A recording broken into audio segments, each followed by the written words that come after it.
Now we leap. How to invent or discover almost anything. I recognize that that's a fairly bold claim.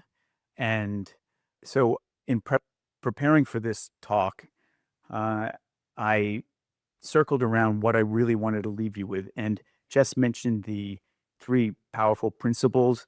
We'll get to those. But I realized that I wanted to distill the takeaway to a single question. And that question is also kind of an emotion. It's an emotion that I hope can kind of drive action. And that question is, why is no one screaming? Now, that sounds dramatic. So what are they screaming? What are we supposed to be screaming about?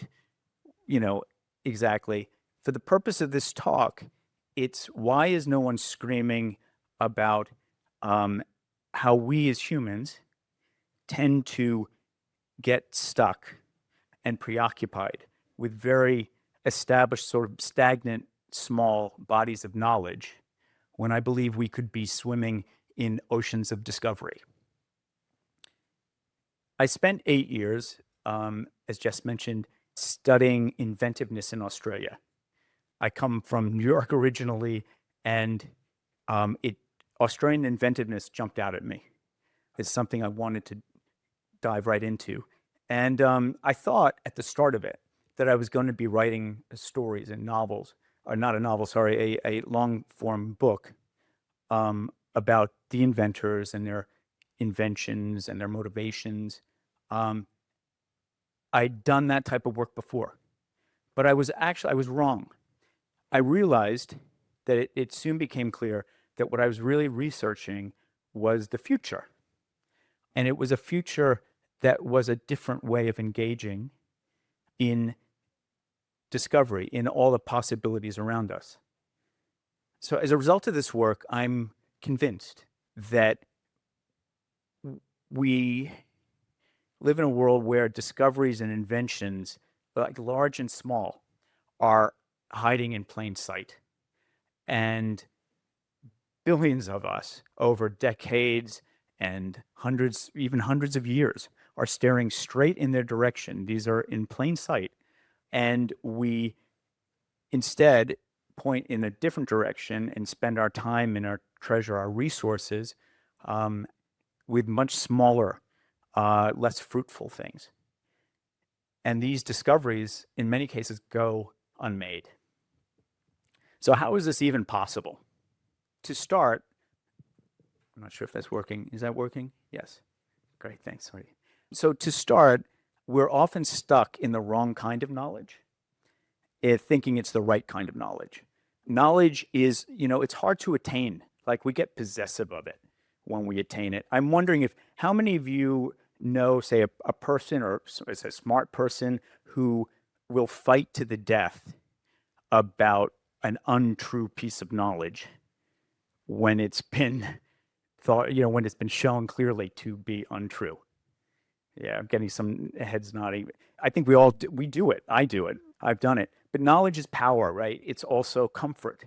And then there are factors like cognitive biases, like the anchoring bias, that makes us literally, and this is proven, we forget new knowledge that replaces old knowledge that was wrong, and we revert to that old knowledge. But I think, and this is probably hard for me to say as a writer, that stories might be the biggest contributor to the knowledge problem in the way that they embed knowledge into our consciousness. So, I mean, it's really popular to think of stories as positive. I did that for many years. But for the purpose of this talk, I would like you guys to think that stories are possibly prisons in which we imprison whole industries, fields of study, and ourselves. Now, one such story as a prison is the story of ulcers. And one of the things I love about the work that I do is I get to interview people and really dive into their minds. And so I was really fortunate to speak to that man on the left. He's probably one of Australia's leading scientist, really, and he's a key figure in this story of ulcers. He's seen here half awkwardly trying to high five his colleague, Robin Warren, just after they'd won the Nobel Prize. So, for the better part of the 20th century, the entire medical establishment believed that ulcers were psychological in origin, that they were caused by psychological stress. And one of the key ideas underpinning this was that bacterium could not survive in the stomach for very long, and thus they could not be the cause of ulcers. Now, the result was that tens of millions of people suffered for a very long time, being told by their doctors, being assured that what they felt in their stomach would actually started in their brain. And what's extraordinary is that entire venerated medical institutions like the Mayo Clinic and pharmaceutical fortunes were built on this belief. Now, it's almost impossible, and I don't know how many of you think that, I didn't think to ask this, but I will, that ulcers were actually psychological, or have heard of that.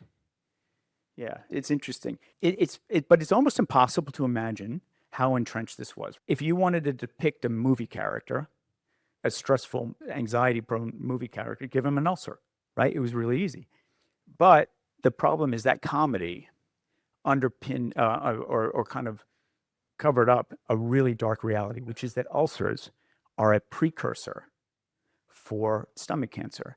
And stomach cancer was the sixth leading cause of death in the developed world. So it was very serious. Now, then these guys came along, and they shared, it's okay, it's a nice tune. Then these guys came along, and they shared a belief. And the belief was, they were like, they didn't quite buy it. They didn't quite buy that it was just in the head. And they lived in Perth.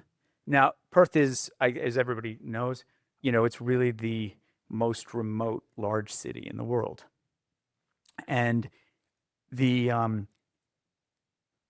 10,000 miles away, or however many kilometers that is, 14, from Chicago. And Chicago was really the epicenter of where the ulcer psychology story began, with an unholy alliance of gastroenterologists and psychoanalysts.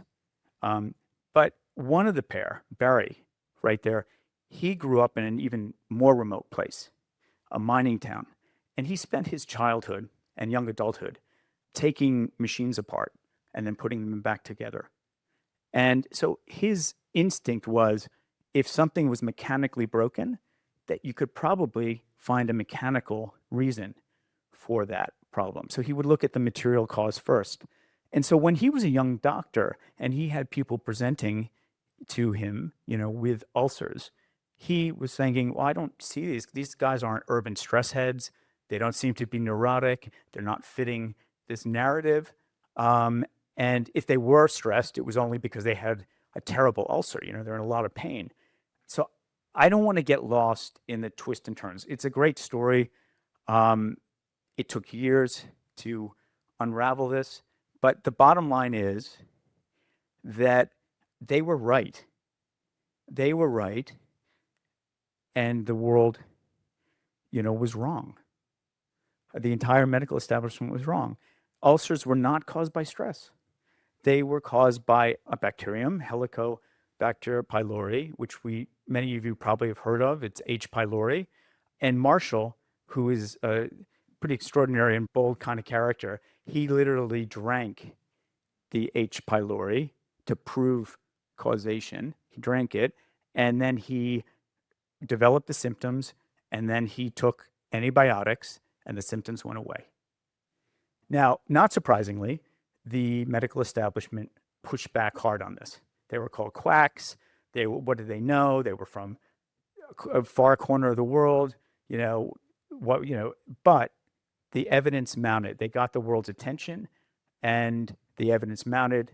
And finally, in 2005, They won the Nobel Prize for Physiology, and we have this photo. So today, if you have an ulcer, right, or if you have a precursor for an ulcer, you'll probably be tested for H. pylori. And then if you're positive, you will be given an antibiotic and probably be cured. So the real prize, though, is that tens of millions of people are not going to develop stomach cancer because of what these guys did. And in fact, I often think that, and this is my American part of my brain, that if these guys were Americans, they would be household names, because the effect that they have had on the world is really profound. And I didn't immediately hear of them when I first moved here. But there are two things that, and I do want to say also that stomach cancer is no longer a leading cause, even a leading cause of death in the developed world. It just dropped off the charts. Now, there are two things about this story that really are important for this discovery piece, but that I want to cover. And that is, the first is a medical story grew so entrenched. It grew so entrenched that for 8 decades, right? This is like from the 20s, 1920s.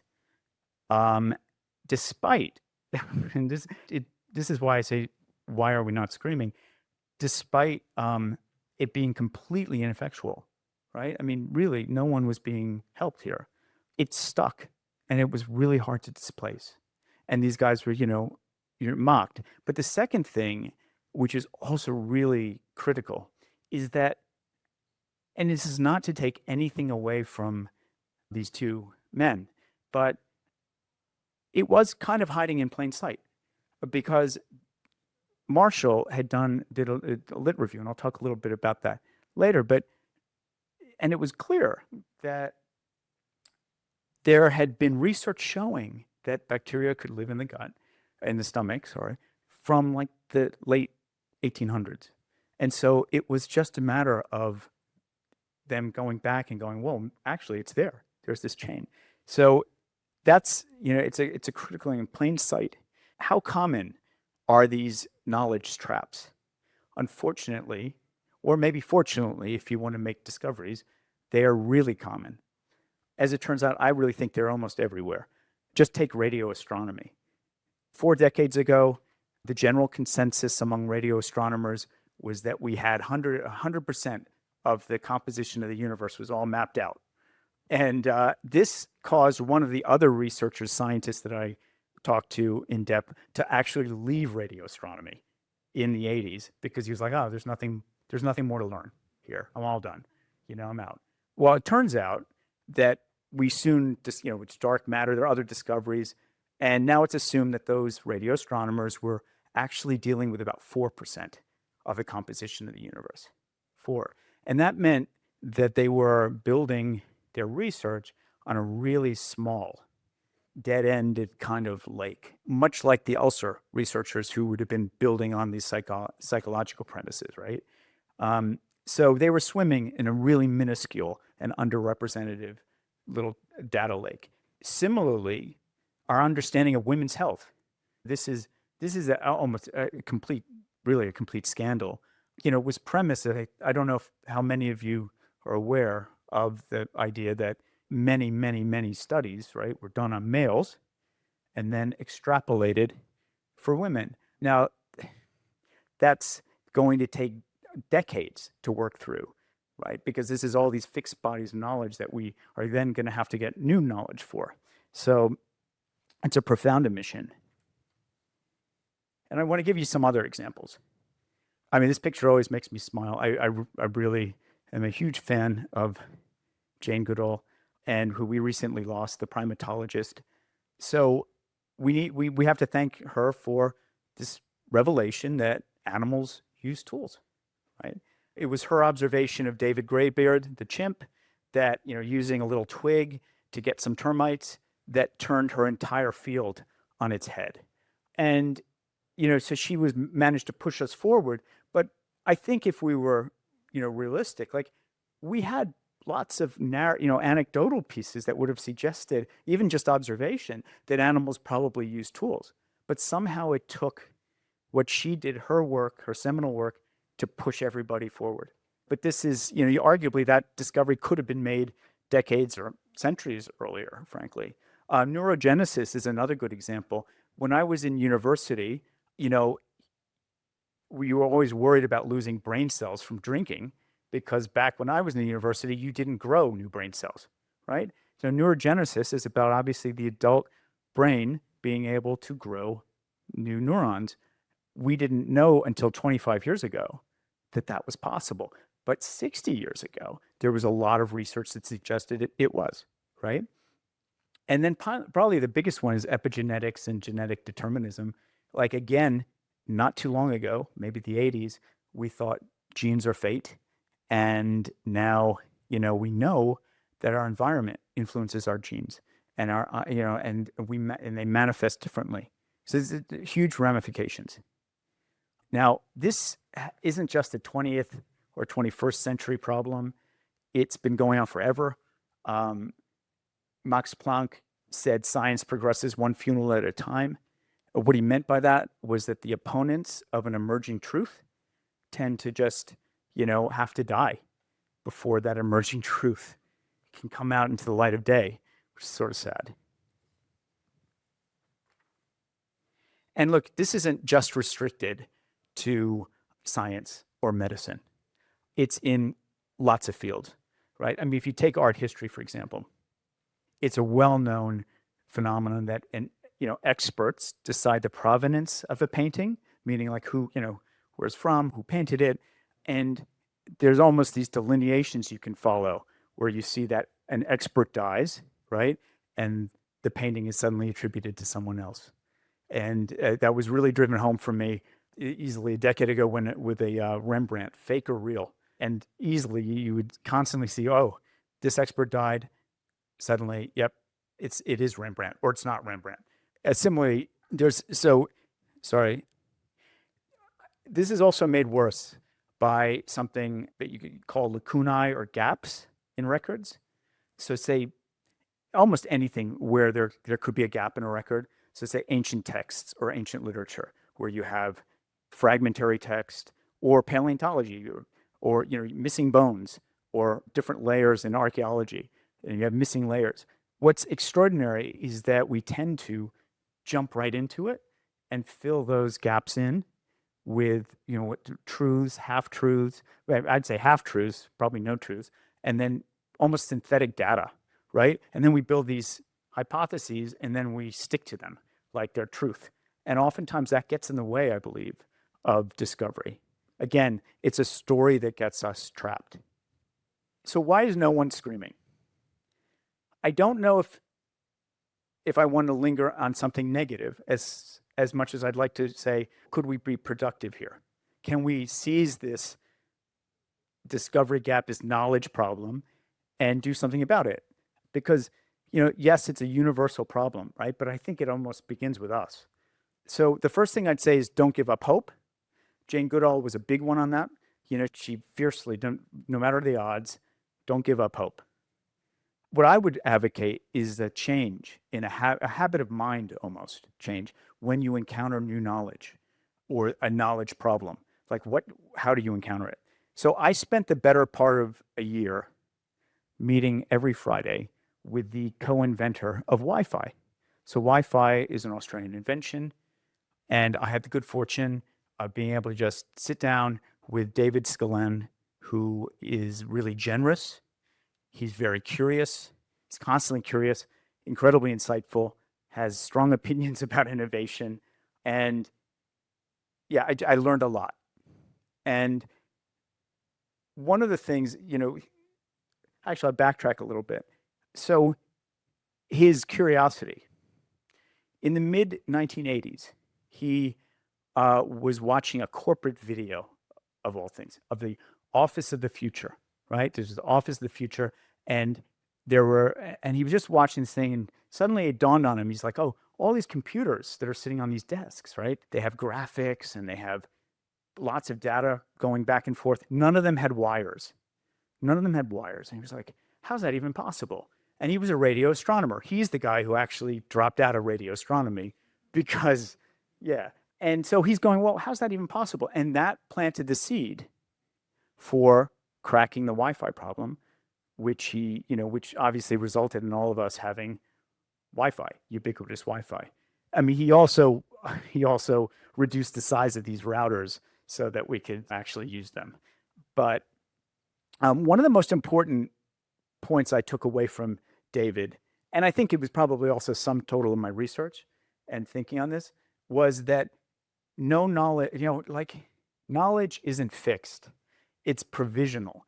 And I don't know if your experience was like mine, but we learn in school, we're fed knowledge as if it's fixed, right? So when I was in primary school, the solar system had 9 planets in it, right? Like you would learn the 9 planets, right? Then at some point, and I don't even know when the hell this happened, because it just one day I woke up and Pluto had been demoted to a planet. And now I'm pretty sure, even though Google says there are 8, I have no idea. Again, and I don't think anybody else does, how many planets, maybe the radio astronomers, but how many planets we have. So it's this idea of, provisionality of knowledge. Going into knowledge as if it's not like there's this grand authority out there this is definitely the knowledge, right? Having that more fluid, maybe, approach. But the other thing that he left me with, which is, I think, probably as important or possibly more, that was he felt very passionately that we were getting stuck in incremental research and in incrementalism. So, and also short-termism. We were, and incremental research is okay, right? If you're building on a really sound body of knowledge and you're trying to refine things and you're trying to build things, for example, taking this initial array, this is a Wi-Fi array, and making it onto into a tabletop miniaturization piece, took a lot of chip work, and it's a complicated story, but basically that's iterative and that is incremental. However, he's talking about this incrementalism where you just get stuck, like the ulcer research, right? When it's just about psychology, and particularly when it's, again, built on wrong knowledge. So how do we challenge that? If we want to challenge incrementalism, what do we do? Kilimanjaro. So Kilimanjaro is, it's the world's tallest freestanding mountain, right? You can see it from the plane. I've never been there. I want to go. But you basically can't lose sight of that thing. You can't lose sight of it. And so David's argument was, you pick a goal that is just massive. It's like rising out of the plane, just like Kilimanjaro. And you can zig and you can zag and you can drift. You can take years, right? You do not lose sight of it, right? You can get depressed, almost want to give up, but you won't lose sight of that thing. And collectively, people won't lose sight of it. That's the most important thing. It's not just you. It might be others, right? All trying to crack this very big thing, this big goal. For David, obviously, it's not getting better wires in the office for computers, right? It's getting rid of wires so the computers communicate wirelessly. So finally, the 3 principles. The Kilimanjaro piece dovetails really nicely with this, because near the end of my interview with Barry Marshall, this guy who had saved, he saved millions of people who had been effectively living under a story, right? A medical story, instead of the actual cause of ulcers.